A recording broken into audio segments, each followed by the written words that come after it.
اب تو سب سے پہلا کام زبان کے سلسلے میں یہ ہے کہ انسان زبان کو قابو میں رکھے. یہ نہیں کہ جو بھی جی میں آیا وہ زبان سے نکال دیا بول پڑے. یہ سوچے کہ جو بات بولنے جا رہا ہوں اس کا کہیں گناہ تو نہیں ہوگا، اور دوسری بات یہ کہ جو بات بولنے جا رہا ہوں اس کا کوئی فائدہ ہے یا نہیں ہے. اگر فائدہ نہیں ہے تو بھی وہ لغو ہے. اور یہ چیز پیدا ہوتی ہے در حقیقت جب ایک مرتبہ دل میں یہ اللہ تبارک و تعالیٰ اپنے فضل و کرم سے ہم سب کے دلوں میں یہ احساس پیدا فرما دے کہ لمحات زندگی جو اللہ تعالیٰ نے عطا فرما رکھے ہیں، ایک ایک لمحہ اس کا بڑی دولت ہے، بڑا قیمتی ہے، بہت زیادہ اللہ تبارک و تعالیٰ کی بہت بڑی نعمت ہے. ایک ایک لمحہ نعمت، اور یہ لمحات گزر رہے ہیں، ہر پل ہر لمحے انسان کی عمر گھٹ رہی ہے. جتنی مہلت لے کر آیا ہے اس میں کمی واقع ہو رہی، اور نہ جانے کس وقت بیٹھے بٹھائے انسان کو بلاوا آ جائے اور وہ اللہ تعالیٰ کے حضور پہنچ جائے. تو اس سب سے بڑی اہم بات یہ ہے کہ انسان کو اپنی زندگی کے لمحات کی قدر ہو اور اس کی قیمت پہچانے، اس کو صحیح مصرف پر خرچ کرنے کی کوشش کرے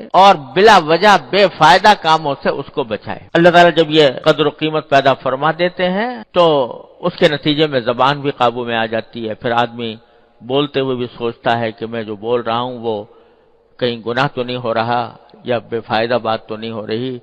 یہ ساری بات سارا احساس پیدا ہوتا ہے اللہ تبارک و تعالیٰ کی دی ہوئی اس نعمت کی قدر پہچاننے سے، اور اس بات سے کہ اللہ جل جلالہ ہر وقت موجود ہیں. اللہ تبارک و تعالیٰ میرے ہر قول و فعل کو دیکھ رہے ہیں، ان کے پاس میرا ہر قول و فعل ریکارڈ ہو رہا ہے. یہ جو فرمایا ما یلفظ من قول الا لدیہ رقیب عتید، تو معنی یہ کہ جو لفظ بھی زبان سے نکالتے ہو وہ اللہ تعالیٰ کے ہاں جا کے ریکارڈ ہو رہا ہے. ایسا نہیں ہے کہ ہوا میں اڑ کے ختم ہو گیا، وہ اللہ تبارک و تعالیٰ کے پاس ریکارڈ ہو رہا ہے، اور وہاں جا کر اس ایک ایک فعل کا ایک ایک قول کا جواب دینا ہوگا کہ کس مصرف میں تم نے خرچ. حدیث میں آتا ہے نا کہ جب قیامت کے دن جو سوالات ہوں گے اس کا سوالات نبی کریم صلی اللہ علیہ وسلم نے واضح فرما دیے ہیں. تو اس میں ایک یہ ہے ان شبابہ فیما ابلاہ، لوگوں سے پوچھا جائے گا کہ تمہیں ہم نے جوانی دی تھی تو اس کو جوانی کو تم نے کس چیز میں بوڑھا کیا، یعنی کس کام میں جوانی خرچ کی، اس کے بارے میں سوال ہوگا. تو کس کام میں خرچ کرنے کے معنی کیا ہے؟ جوانی کی اتنی بڑی سال کی مدت ہے، اس کا ایک ایک پل تم نے کس کام میں گزارا، یہ اللہ تبارک و تعالیٰ کے ہاں جا کے اس کا جواب دینا ہے. ایسا نہیں ہے کہ بس وقت گزر گیا تو گزر گیا، منہ سے بات نکل گئی سو نکل گئی. وہ تو اللہ تعالیٰ کے ہاں ریکارڈ ہے، اور اس کا جواب بھی دینا ہوگا کہ کس وقت کیا جملہ کیا لفظ تم نے منہ سے نکالا تھا، اور وہ کس حد تک درست تھا اور کس حد تک فائدہ مند تھا، کس حد تک بے فائدہ تھا.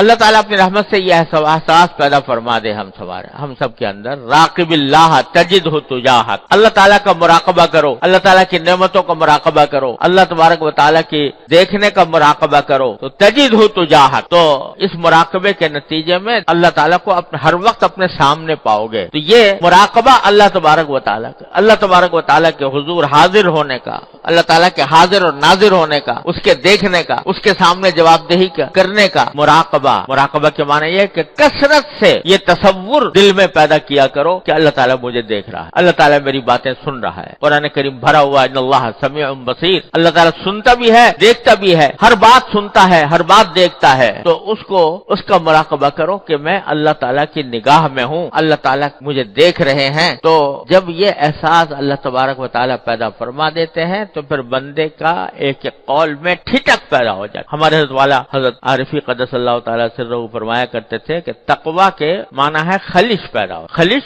یعنی ٹھٹک، یعنی ہر مرحلے پر آدمی، ہر اقدام پر، ہر بات پر آدمی کے دل میں یہ خلش پیدا ہو کہ جو بات میں کر رہا ہوں یا جو کام میں کر رہا ہوں یہ کہیں اللہ تعالیٰ کی مرضی کے خلاف تو نہیں ہے. یہ احساس دل میں پیدا ہو جانا، اس کا نام ہے تقویٰ، اور وہ ہوتا ہے اللہ تبارک و تعالیٰ کے مراقبے سے کہ میں ہر وقت اللہ تبارک و تعالیٰ کی نگاہ میں ہوں، میری باتیں وہ سن رہے ہیں، میرے ہر کام کو وہ دیکھ رہے ہیں، مجھے اللہ تعالیٰ کے پاس جا کر ان کا جواب دینا ہے. یہ باتیں، یہ کثرت سے جب آدمی یہ باتیں سوچتا ہے تو اس کے نتیجے میں یہ احساس رفتہ رفتہ ترقی کرتا ہے، اور پھر ایک مرحلہ ایسا آ جاتا ہے کہ ہر وقت اللہ تبارک و تعالیٰ ایسا ہوتا ہے جیسے نگاہ کے سامنے ہے. راقب اللہ تجدہ تجاہک، اس کو ہر وقت اپنے سامنے پاؤ.